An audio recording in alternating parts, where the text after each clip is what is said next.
Time now for Sports and News Desk. Asare Bediako joins me with the latest. Asare, hi. What's going on? Yeah, there's an African interest at this year's World Under-17 Championship because Mali are going to play against Spain in the semi-finals in Mumbai. And the two teams have a lot in common, despite the fact that they come from different parts of the world. They've come very close to clinching the title. Spain have been finalists for 3 times. They haven't won the tournament yet. And Mali were the losing finalists in the last edition of the tournament. I'm talking about Chile 2015. So I'm thinking about how the previous failures are going to play on the minds of the players ahead of the game today. Now, it's going to be a clash of 2 different teams.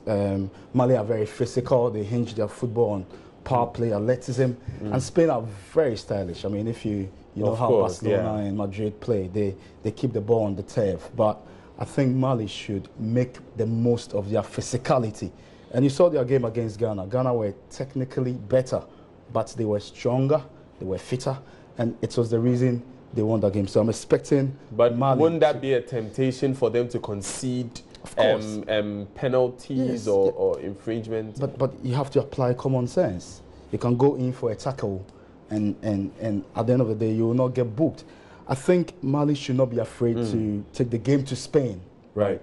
I'll be very disappointed if they sit back and allow the Spaniards to play, because Spain, if you don't attack them, there's no way you're going to win the game, because the best way to beat a team from Spain is to take the game to them, starve them of possession. I mean, if you sit back and defend, you will lose. So take the game to them.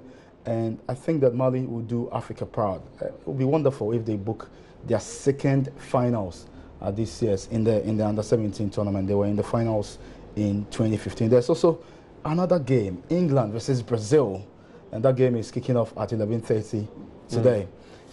Brazil, England, on paper, Brazil. On paper, Brazil will decimate England. But England are strong, really? Very, very strong.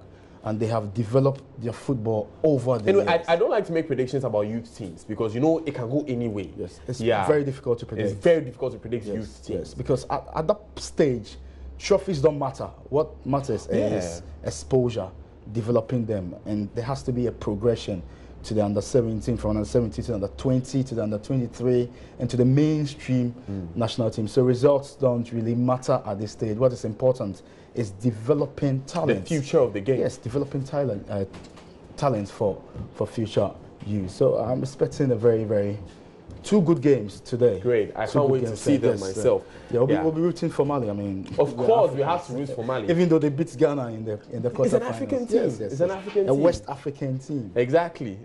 But my money is on Brazil, by the way, for that 2nd game. Asare Bediako, thank you very much for bringing us the sports. And this is where we wrap up today's Bulletin of News Desk. I am Daniel Daze.